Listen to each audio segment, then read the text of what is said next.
As in the rest of the nation, the 1950s and 60s were turbulent times in the Mountain State. During that time, 250,000 West Virginians left the state in search of work, and those who remained faced record unemployment. West Virginia's economic problems became a pivotal topic during the 1960 presidential campaign when a young and charismatic John F. Kennedy promised economic assistance from the federal government. Under Presidents Kennedy and Johnson, West Virginians benefited from a series of national programs which provided financial assistance, retrained unemployed workers, and promoted literacy.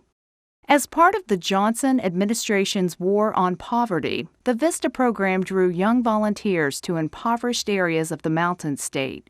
Among those was a 27-year-old New Yorker, Jay Rockefeller, who worked in the Boone County town of Emmons. Soon, others discovered West Virginia, moving to the most rural areas of the state to try living off the land.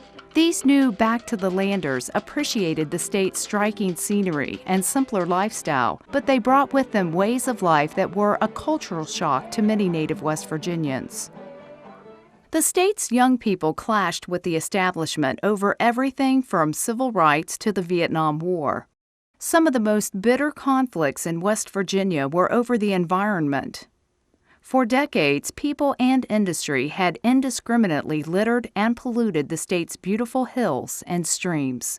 The environmental movement gradually gained steam, with the backing of high-profile political officials like Congressman Ken Heckler. Throughout the state, West Virginians pitched in to clean up litter and pollution. Iconic politician A. James Manchin led a successful effort to remove abandoned cars and other rubbish from the state's mountains and roadsides. One of the environmentalists' primary targets was the coal industry and a process known as strip mining, whereby the mineral deposits are uncovered by removing layers of trees, soil, and rock with large earth-moving equipment.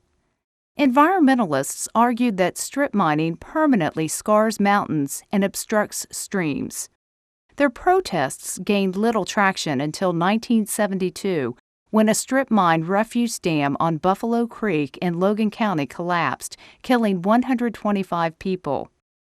The nationally publicized tragedy led to tighter federal restrictions on the mining and reclamation processes. In 1974, cultural tensions erupted when the Kanawha County School Board distributed new English textbooks that some evangelical Christian groups considered anti-American and anti-Christian.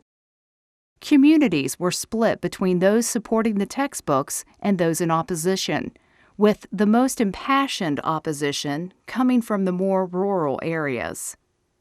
The protests started calmly, and thousands of demonstrators picketed schools in Charleston and surrounding towns. Soon, however, the situation escalated to violence.